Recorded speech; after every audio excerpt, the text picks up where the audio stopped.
Assalamualaikum warahmatullahi wabarakatuh. Di sini saya perwakilan dari kelompok 4 akan melakukan presentasi, yaitu dalam judul komunikasi dan perubahan sosial yang beranggotakan Hailatul Fadilah Hilma Faiza, Mahmudah Maulida Patriati Zuhra, dan Muhammad Fajar Wahyu Saputra. Yang pertama adalah strategi komunikasi dan dakwah menuju perubahan sosial. Dewasa ini masyarakat kontemporer telah memasuki era yang penuh dengan dinamika dan tantangan baru yang spektakuler, menyangkut masalah kelangsungan peradaban dan kehidupan umat manusia. Di era milenium ketiga yang digambarkan oleh banyak ilmuwan, dikenal sebagai abad ilmu, pengetahuan, dan teknologi, atau biasa disebut dengan globalisasi atau modernisasi. Akibat kemajuan teknologi, informasi, dan komunikasi, era globalisasi merupakan bagian dari modernisasi yang sudah pasti membawa dan menimbulkan masalah-masalah baru yang berdampak pada munculnya fenomena kegersangan nilai spiritual pada manusia modern. Selanjutnya,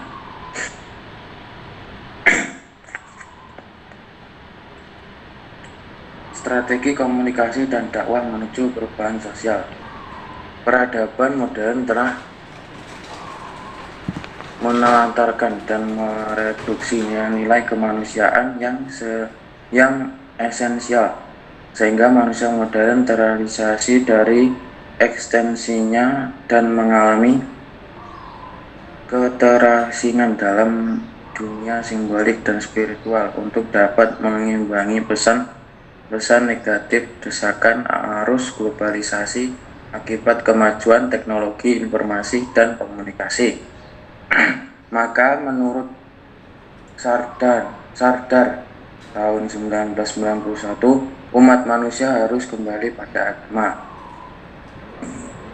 Dan yang lain dikemukakan oleh Basit tahun 2001 bahwa Islam sebagai agama dakwah yang bersifat universal telah mengajarkan kepada umat manusia di dalam menghadapi dan melaksanakan kehidupan yang pluralistik seperti yang dihadapi umat manusia pada era globalisasi, industrisasi, modernisasi, dan reformasi. Selanjutnya,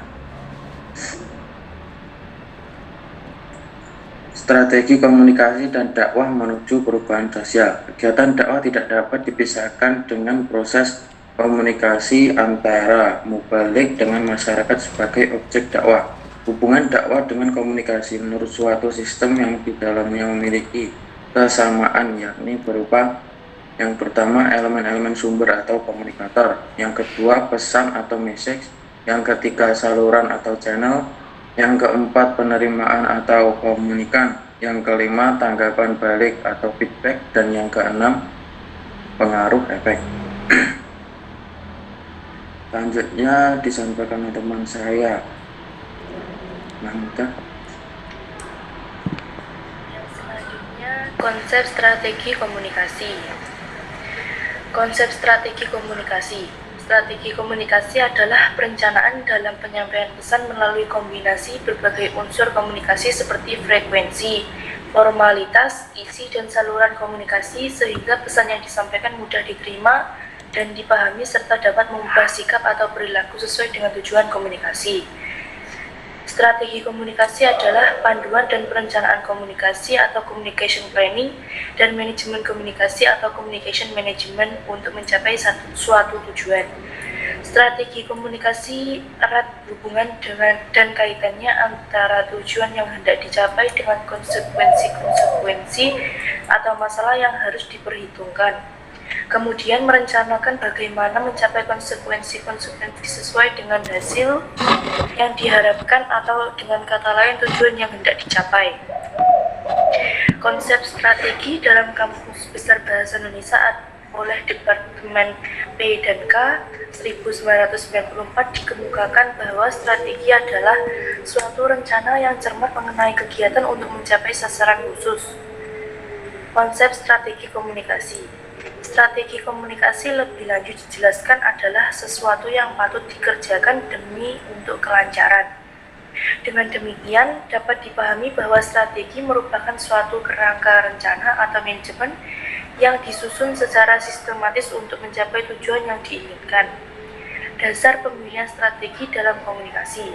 Memiliki pengetahuan yang cukup tentang apa yang akan disampaikan, mengapa harus disampaikan, dan efek yang diinginkan terjadi pada sasaran. Tujuan utama digunakannya strategi komunikasi adalah terciptanya komunikasi efektif, yaitu yang mampu melahirkan efek dari komunikasi, yaitu 1. Perubahan pendapat atau pola pikir, 2. Perubahan sikap, dan 3. Perubahan perilaku. Yang selanjutnya, hakikat komunikasi. Hakikat komunikasi adalah proses pernyataan antar manusia yang dinyatakan itu adalah pikiran dan perasaan seseorang kepada orang lain dengan menggunakan bahasa sebagai alat penyalurnya. Komunikasi sebagai sebuah proses merupakan elemen fundamental pertama dan terutama untuk memahami manusia dan kemanusiaannya. Yang dimaksudkan dengan proses adalah suatu kegiatan dari beberapa bagian atau unsur komunikasi yang saling berkaitan dan terjadi dari waktu ke waktu. Bahkan dalam percakapan sederhana sekalipun, selalu ada langkah-langkah yang memperlihatkan aktivitas menciptakan, mengirim, menerima, dan menafsirkan pesan. Yang selanjutnya akan disampaikan rekan saya Maulida. Proses komunikasi. Proses komunikasi berangkat dari paradigma Laswell Effendi membedakan proses komunikasi menjadi 2 tahap, yaitu proses komunikasi primer.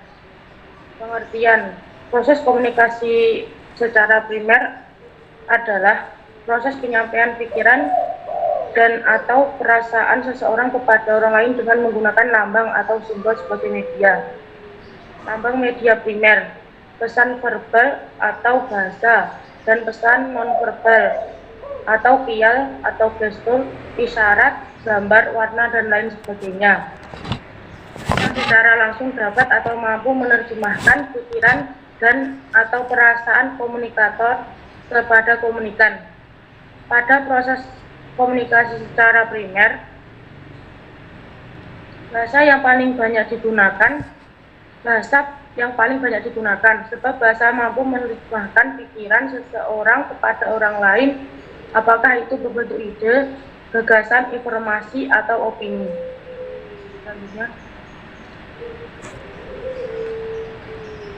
proses komunikasi yang kedua adalah proses komunikasi sekunder. Pengertiannya yaitu proses komunikasi secara sekunder adalah proses penyampaian pesan oleh komunikator kepada komunikan dengan menggunakan alat atau saran sebagai media kedua setelah memakai lambang sebagai media pertama. Proses peran media. Pentingnya peran media, yaitu media sekunder dalam proses komunikasi disebabkan oleh efisiensinya dalam mencapai sasaran, yaitu komunikasi. Karena proses komunikasi sekunder ini merupakan sambungan dari proses komunikasi primer. Proses komunikasi secara sekunder itu menggunakan media yang dapat diklasifikasikan sebagai media massa. Contohnya seperti surat kabar, televisi, radio, dan sebagainya, dan media nirmasa atau telepon, surat, megafon, dan sebagainya. Selanjutnya, 4. Strategi komunikasi. Strategi komunikasi adalah suatu rencana atau desain untuk mengubah tingkah laku khalayak atas dasar skala yang luas melalui transport gagasan-gagasan strategi.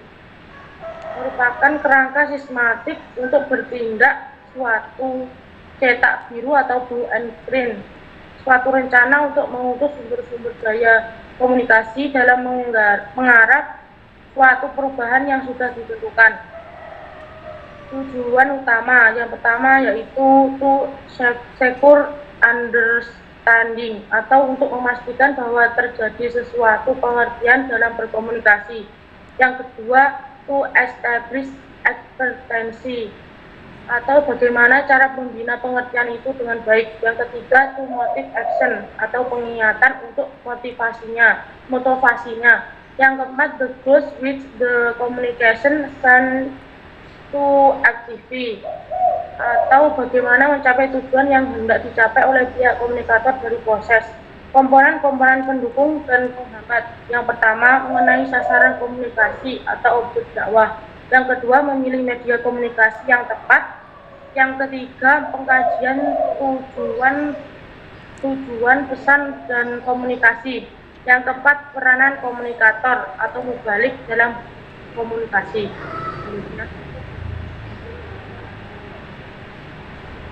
Faktor yang menentukan strategi komunikasi yang pertama yaitu daya tarik sumber atau source attractiveness.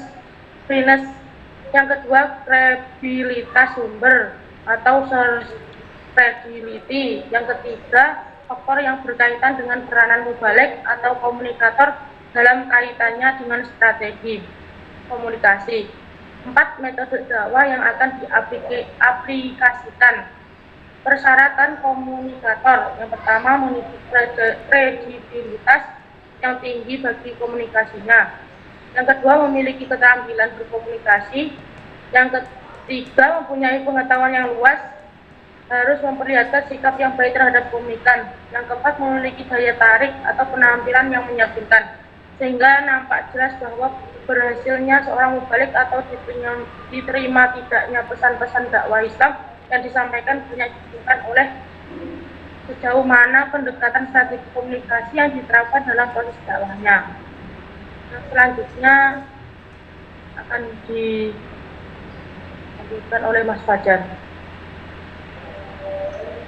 Yang kelima, hakikat dakwah dalam Al-Quran.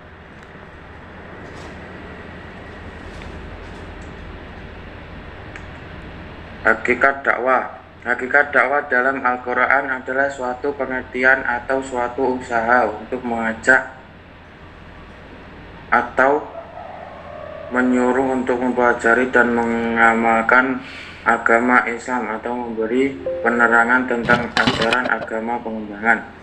Menurut Toha Yahya Omar dikutip oleh Hashim tahun 1973, dakwah Islam adalah mengajak manusia dengan cara bijaksana kepada jalan yang benar sesuai dengan perintah Allah untuk memaslahatan umat dan kebahagiaan umat manusia pun di akhirat.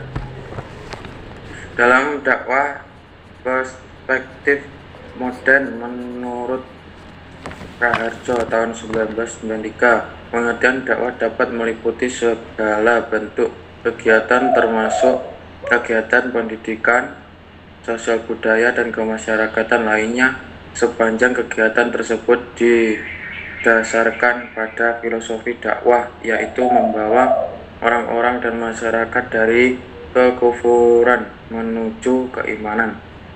Yang selanjutnya, unsur-unsur sistem dakwah. Komponen dakwah yang terdiri subjek dakwah atau mubalik, objek dakwah atau komunikan, materi, media dakwah, metode dakwah, dan tujuan dakwah. Subjek dakwah mubalik atau dai, perannya memberikan informasi tentang berbagai hal keagamaan kepada umat manusia, baik dilakukan secara individu maupun kolektif. Quran Surat Al-Imran ayat 104. Berdasarkan Quran Surat Al-Imran ayat 104, subjek dakwah yakni mubalik atau dai menjadi suatu keharusan historis untuk hadir di tengah kehidupan manusia. Tugasnya menyampaikan informasi-informasi kebenaran dan nilai-nilai syariah agama Islam dan mengajak manusia untuk berbuat yang ma'ruf dan mencegah yang munkar. Yang selanjutnya disampaikan rekan saya Fadila. Yang selanjutnya mengenai subjek dakwah, maka penting adanya bagi seorang dai untuk memiliki beberapa sikap, yaitu yang pertama berakhlak mulia atau berbudi pekerti yang baik sangat mutlak harus dimiliki oleh seorang dai. Yang kedua, disiplin dan bijaksana. Disiplin dalam artian luas sangat diperlukan oleh seorang dai. Begitupun dengan bijaksana dalam menjalankan tugasnya sangat berperan di dalam mencapai keberhasilan dakwah. Yang ketiga yaitu wiroi dan berwibawa. Sikap yang wiroi menjauhkan perbuatan-perbuatan yang kurang berguna dan mengindahkan amal soleh, salah satu yang dapat menimbulkan kewibawaan seorang dai. Selanjutnya yaitu tanggung jawab. Maksudnya di sini adalah pesan yang disampaikan oleh dai tersebut dapat diuji kebenarannya. Dan yang terakhir yaitu berpandangan luas. Berpandangan luas maksudnya seorang dai dalam menentukan strategi dakwahnya sangat memerlukan pandangan yang jauh dan tidak fanatik terhadap satu golongan saja serta waspada dalam menjalankan tugasnya. Unsur-unsur sistem dakwah yang selanjutnya yaitu objek dakwah atau sasaran dakwah atau masyarakat. Secara umum, objek dakwah adalah orang-orang yang sudah berkeyakinan pada Islam. Maksudnya secara khusus objek dakwah adalah orang-orang yang sudah berkeyakinan pada Islam. Namun secara umum objek dakwah adalah seluruh umat manusia. Sebagaimana yang kita tahu bahwasanya agama Islam adalah agama yang rahmatul lil alamin. Yang selanjutnya yaitu mengenai pembagian objek dakwah. Menurut Yakub, objek dakwah itu adalah masyarakat secara luas dan berdasarkan derajat atau tingkat berpikir masyarakat, maka dapat dibagi menjadi 3. Yaitu yang pertama umat yang berpikir kritis, seperti orang-orang yang berpendidikan dan berpengalaman. Umat yang mudah dipengaruhi, yaitu masyarakat yang gampang terpengaruh dengan paham baru tanpa menimbang-nimbang secara matang apa yang disampaikan kepadanya. Dan yang terakhir yaitu umat yang bertaklid atau golongan orang-orang yang relatif buta yang hanya berpegang pada tradisi dan kebudayaan nenek moyang yang turun-temurun. Pembagian lain dari objek dakwah dapat dilihat dari latar belakang, peran, dan status sosial masyarakat yang oleh Yakub pula dilihat dari pekerjaannya, antara lain buruh, petani, nelayan, pegawai, militer, dan yang terakhir seniman. Yang selanjutnya yaitu materi dakwah atau pesan komunikasi. Definisi dari materi dakwah adalah alat atau sarana objektif yang dapat menjadi saluran yang menghubungkan pesan-pesan dakwah dari subjek kepada objek dakwah. Materi dakwah ini menentukan tujuan dan keberhasilan dakwah, sebab kegagalan dakwah yang disampaikan oleh para mubalik terkadang disebabkan karena muatan-muatan dari materi yang disampaikan jauh menyimpang dari kebutuhan yang diinginkan oleh objek dakwah atau masyarakat. Sedangkan pembagian materi dakwah dapat dibagi menjadi 3, yaitu masalah keimanan atau akidah, 2 masalah keislaman atau syariah, dan 3 masalah budi pekerti atau akhlakul karimah. Selanjutnya yaitu media dakwah. Didefinisikan sebagai sarana atau saluran yang mendukung pesan yang banyak dimanfaatkan bila komunikan jauh tempatnya atau jumlah komunikan yang banyak. Dapat didefinisikan pula sebagai alat atau sarana objektif yang dapat menjadi saluran yang menghubungkan pesan-pesan dakwah dari subjek atau pelaksana dakwah kepada objek dakwah atau sasaran dakwah. Dan pembagian media dakwah dapat dibagi menjadi 4. Yang pertama yaitu media lisan, yang kedua media tulisan, yang ketiga lukisan, dan yang terakhir yaitu audiovisual.